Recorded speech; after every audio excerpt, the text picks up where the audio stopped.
Hey guys, welcome back to the podcast, The Erudite. Today, we're in New York City, going to visit the Harry Potter store, so stick around.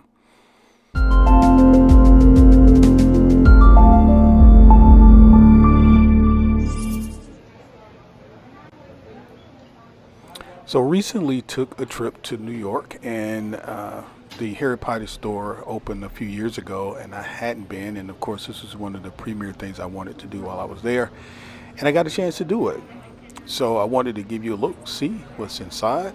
If you like merchandise, if you like Harry Potter, you're going to love this store. It's off of 35th and Broadway, if I remember correctly. And this is the entrance.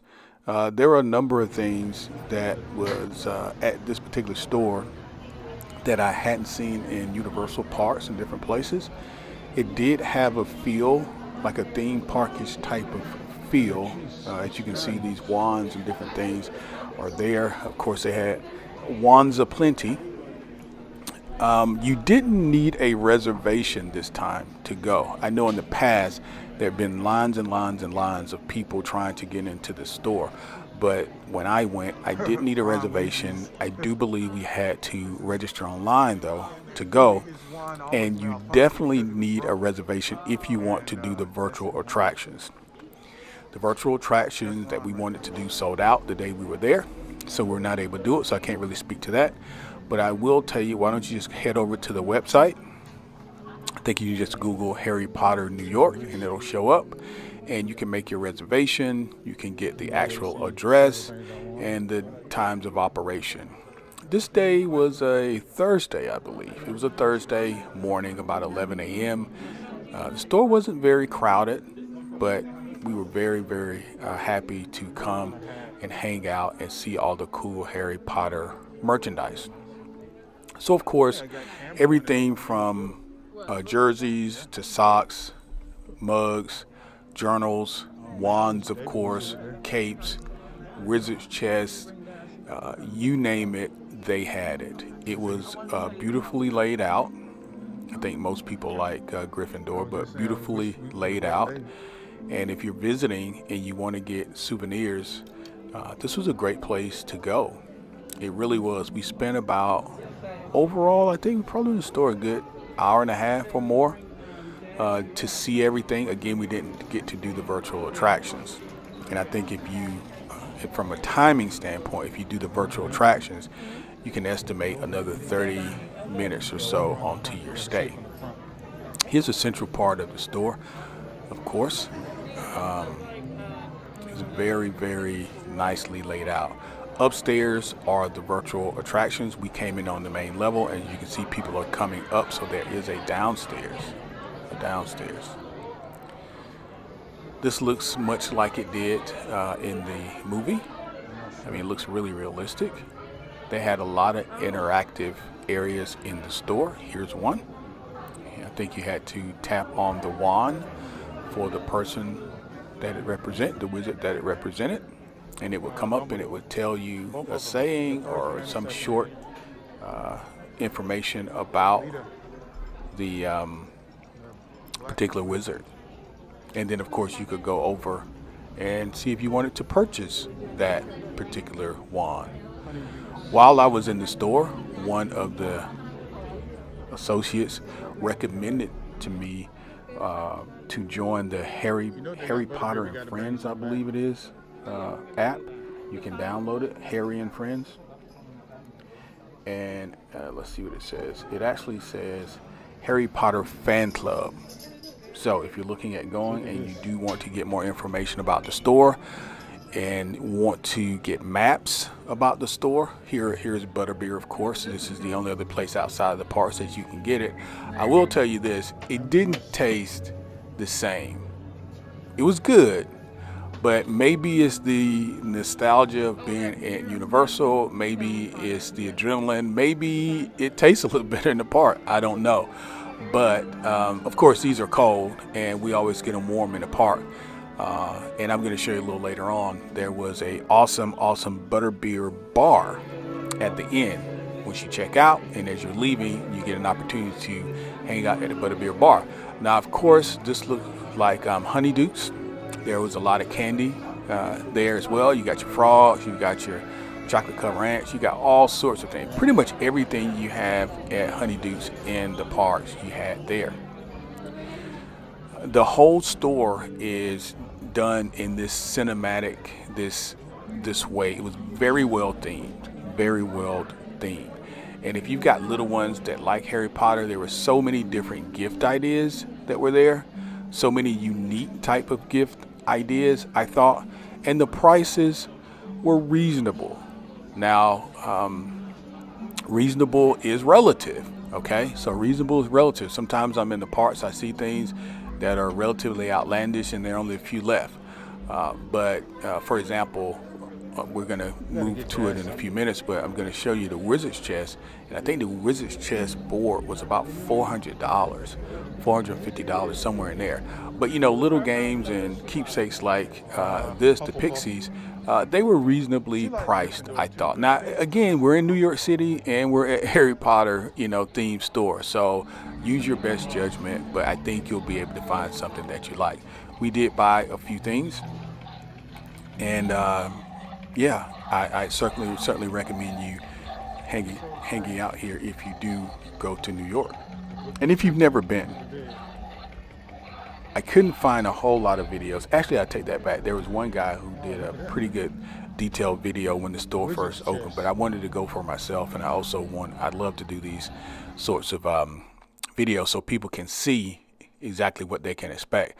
Now, there are a lot of photo opportunities in the store.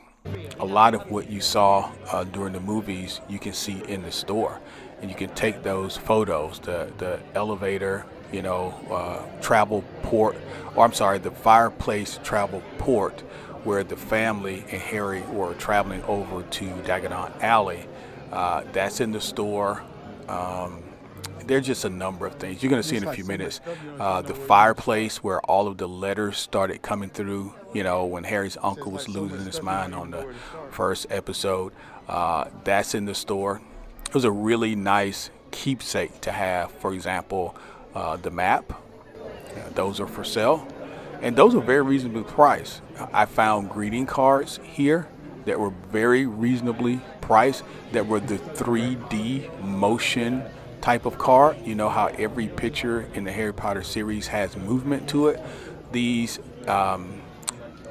cards, greeting cards, were the same way. And of course, my favorite, well, I shouldn't say of course, because I've never told you this before, but my favorite character outside of Harry is Sirius. And I did get a card with Sirius's, you know, slogan, "Have you seen this wizard?" Because I have a shirt like that as well. And then I also got a Dumbledore card as well. And I didn't send them to anyone. I put them in frames and I hung them up in my den, and they're really, really cool to look at. If you've ever been to the park and you've been to the attractions like Green Gods, or even over to, you know, Hogsmeade, you'll see that, you know, it looks just like it did probably on the set as you're walking through. There's so many pictures and it's all animated and it's all moving. Here's the place I was telling you about that had the cards. So if you fancy that, make sure you go to the bottom floor and find the card store. And there's the fireplace I was telling you that, you know, all the letters were shooting out, addressed to Harry, of course. About how they made it really was fun to just go and hang out in this store. Obviously no attraction or anything like that other than the virtual ones, but it was just fun. And here are the cards I was telling you about. Posters, shirts, jackets, sweaters. Remember the Christmas where Harry and Ron both got those itchy sweaters from Ron's mom? Those are there if you like. A lot of different board games. Of course, Ron was master at chess, so there are a number of chess games there. And believe it or not, they had jewelry. I mean, like high-end jewelry here. I'm going to show you in a few minutes. That was probably took me back a little bit. But here are the chess. I think this is the. See, I have that shirt there that says, "Have you seen this wizard?" The serious one that she's holding up now. I actually have two of those. Family member got me one and didn't know I already had it, so I didn't refuse it. I kept them both. think one has like an idyllic memory. There was no real mask policy at this time. You know, New York has kind of come out from under that mandate. But of course, we wore our mask just to be careful and just to be safe. And of course, we came into the city on the subway as well. So there's that. Plenty of t-shirts, keychains, Christmas tree ornaments, you name it, this store had it. It was really, really nice.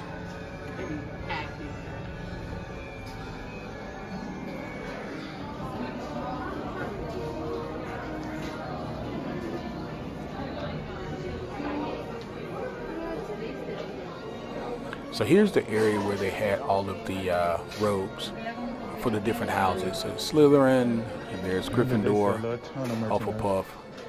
This was a pretty popular area. A lot of people trying on robes and different things. They did have a fitting room if you wanted to go in and try things on. I don't know why you would need to do it because you put it over your clothes, but they did have a fitting room. And back here are more clothes, sweaters and jerseys, house banners. And I think we're getting close to the wizard's chest that I was telling you about.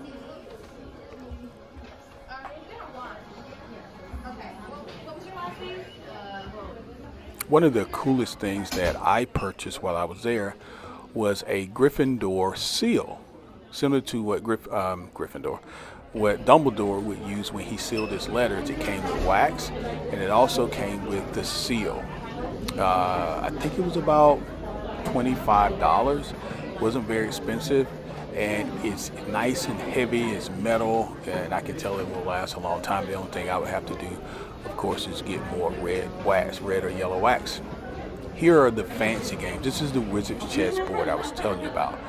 Pretty expensive, but if this is something that you like, what does that say? $400. So not quite $450, but $400, and it does look like it has some sort of electronic component to it. I didn't see one that was actually on or working. These are in cases for a reason, because they're probably some of the more expensive items there. And there's a train set. Of course, everybody loves to go to the park and take pictures in front of the train. There's Dolby. Man, it just was really, really nice to be in the store. Now, I'm a big, as you can tell, Harry Potter nerd. I watch it every time it comes on TV, and a lot of times I'll just put it on if I'm working and have it playing in the background. So I wouldn't have, let the chance get past me to be able to go and check out the store.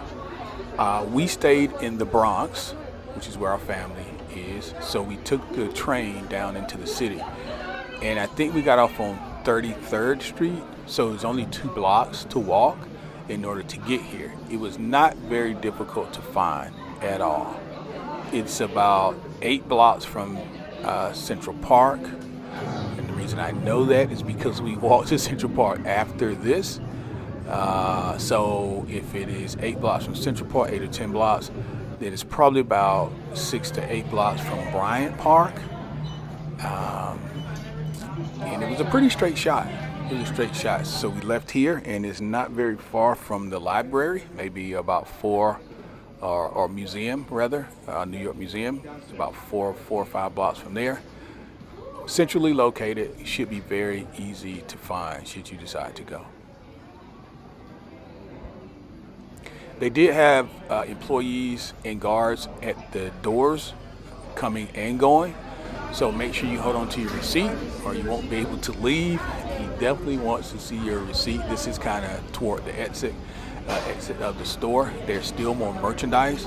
I even held on to my bag. I asked for an extra bag. Everything was cool coming out of the store. And there is the wonderful, wonderful butterbeer bar, if you will. Look at all of the butterbeer bottles that make up the bar. And you had a few options. Unfortunately, you only had the hot or the cold butterbeer. And they're housed over here in these barrels. Now, there were sweets there you could purchase, like cookies and small cakes and treats like that. There you go. You can see those. You can purchase those cupcakes or cookies or whatever you fancy. But all in all, This was a great trip, and we really had a great time. I certainly recommend, if you're a Harry Potter fan and you're in New York City, check it out. First, check out the website, and then go and check out the store. Thanks for watching the podcast, guys. Make sure you subscribe. Talk to you soon.